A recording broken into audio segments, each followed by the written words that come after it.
Hello friends, welcome to our YouTube channel friends. In this video I will tell you about how to fix lagging problem in your Motorola smartphone.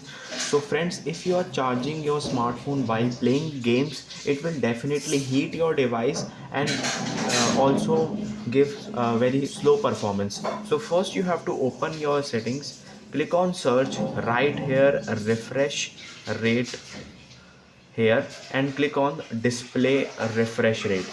So you can see here it is smart and balanced, 120 hertz, seamless experience with moderate battery consumption. So you can choose this one or you can choose this efficiency first. So if you are not a gamer or not play that much games, so you can choose efficient first, so it will not lag your smartphone. Secondly, you can just update your smartphone time to time. If there is any software update or is there any application update, you have to do it from here. So you have to go to the settings, click on system updates, click on check for update.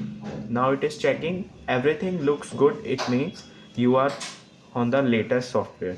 So by doing this will fix your lagging problem. I hope you like this video. Thanks for watching.